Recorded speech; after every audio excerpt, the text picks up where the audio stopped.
Hothouse by Brian Aldiss.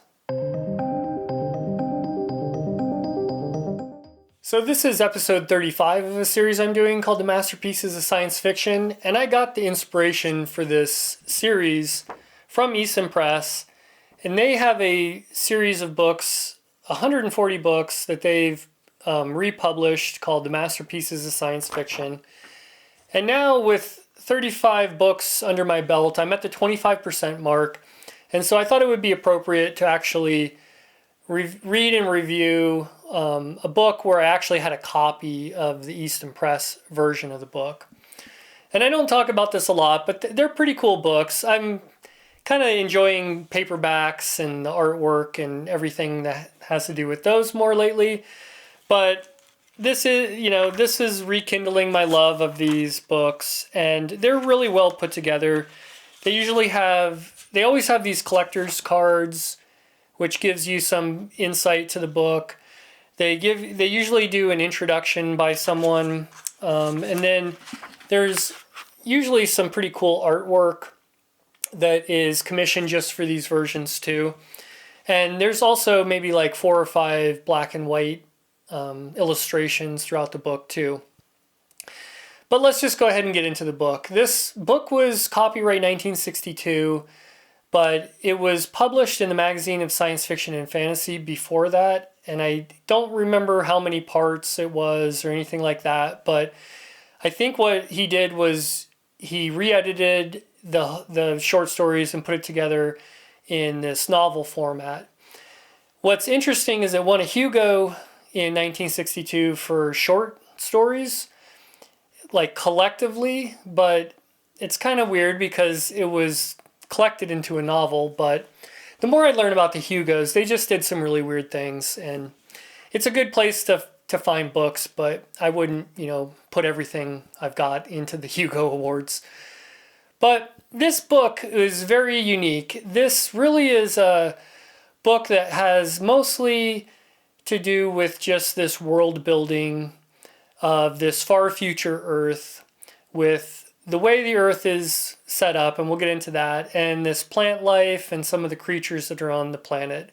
There's also a adventure story that takes place through the whole book and gives you something to kind of, showcase the world building.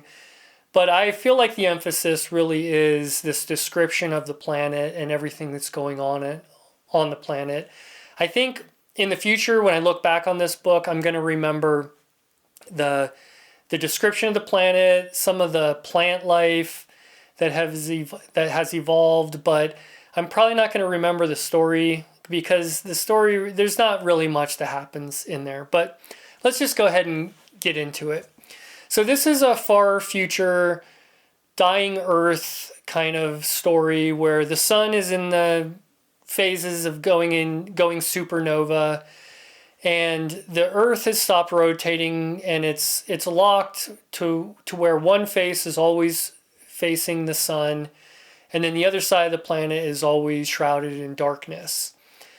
The moon is still there. It talks about it kind of drifting away from the planet a little bit.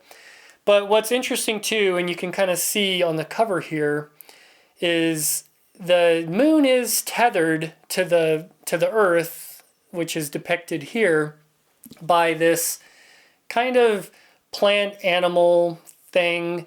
It's kind of spider-like, and it's over time created these vines or tethers that have eventually went out and reached the moon, and they can travel back and forth between the moon and the Earth. And it's not a huge part of the book, but it does play a little part of the book. The biggest thing in this book is just the description of the planet. It's always facing the sun on the one side, so it's like a hothouse condition. You have extra radiation coming off the sun, so everything has kind of evolved in unique ways due to just being so far in the future and with all this additional radiation. And it's mostly plant life, so it's like this giant jungle. And there are some humans, there are some other creatures, there's some insects, some other things. There's a fungus that ends up playing a pretty big role in the book. But Brian Aldiss just really describes the setting really well in this book. It's not overly flowery language. He kind of goes into a little bit of data dumping at times, but he uses these humanoids and this adventure story to kind of take you through this planet, the side of the planet, and he did a really good job with that side of it. Now these plants, the majority of that side of the planet is just nothing but plants, and it's very competitive. So these plants have evolved to murder things and, take other plants out, and it's just very cool, all these imaginative ways that he came up with that this type of dying Earth could have played out into. So hopefully that makes sense, but to me that's the real reason to read this book. Now, when we get into the story, we have these kind of like tribe-like humans that the females kind of run the show, and the males are there kind of to, help out and help make the next generation of humans, but mostly it's ran by the females. Now, as the humans that are on the planet still, as they get older, they kind of have this ritual, or I'm not sure what you want to call it, but the older generation, at some point, they leave the tribe. They go up to the top of this canopy to do something they're not even quite sure what they're going to go up there to do. And they kind of turn over the tribe to the next generation that's below them. So when we start off this book, we're right at that point. And these adults, they kind of leave and go up to the roof, or the top of the canopy. And this is where they kind of interact with these spider-like creatures and these vines that go out to the moon. So they kind of go on their own adventure. And it plays, a decent part of the story.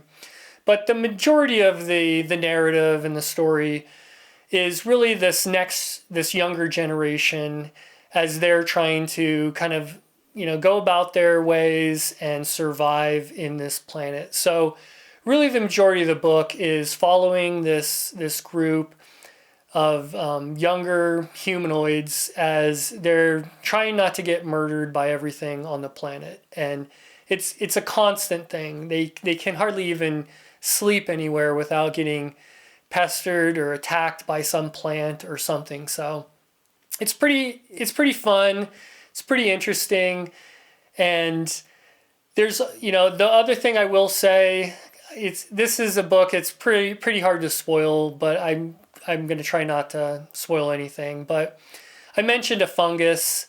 So there's this fungus that can attach itself to plants or animals and kind of control them in a way and use them for its own purposes.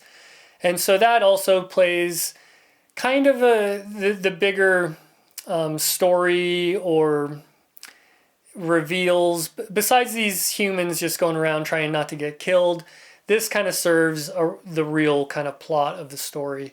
And it's okay. I mean, it's nothing mind-blowing or anything like that. It's entertaining enough to keep you involved in the story, but like I said, this one's really about world building. So that's all I really want to talk about the book. This one definitely borders fantasy and science fiction, probably more a little bit on the fantasy side. I looked up some stuff after I finished this book, and I guess James Blish was really criticizing this book and called it nonsense and said that Aldiss just completely ignored physics in this. And I mean, he might have a point, but I don't think every science fiction book has to just be, rigorous in its accuracy towards science. So we've all read plenty of books that border between science fiction and fantasy, and so I think this one definitely falls in that category. Even though, its premise, you would think it would be more science fiction, but some of the things he came up with are pretty wild. So, this is a good book. it's nothing mind-blowing for me. I'm probably going to give it like 3 stars. But what this book did do was kind of wake me up to Brian Aldiss and his writing. And I've read some short stories of his, but this is the first novel. In the Masterpieces of Science Fiction series that I'm doing, he has another book that I will be reading, Heliconia Spring. But I have all 3 books. It's a trilogy. And it sounds like this was almost inspiration to that, because you've got a planet that goes through these like super long seasonal cycles. So each book is like it's Heliconia spring, summer, and then winter. So I'm definitely excited to read those. I think those definitely get more into the characters and the plot. But I'm hoping he kind of brings some of his world building that he obviously is very good at reading this, and brings it over to that. Now also, reading these collector's cards can be kind of interesting. They talk about some of his other works, and I have another one of his books called Barefoot in the Head, and reading the premise of that book sounds very interesting. So that might be the next book I read of his. I'm not sure I want to jump right into a trilogy next. And there's other books of his too that sound really interesting. He's kind of a wild writer. He gets into that weird zone, or the strange zone, I think, which I really like. I'll also put a link to a video I found of Brian talking about how he got his inspiration from this for this book, seeing the banyan trees in India, I think it is. So put a link to that down there too. And next, what I'm reading is Elephant Song by Barry Longyear. During the holidays, I read the first 2 in this trilogy, Circus World and City of Baraboo. And so I'm finishing up the trilogy. This won't take me long. And then I'm going to do a review of the whole trilogy kind of in one video. So look for that one coming out soon. And once again, thanks for watching.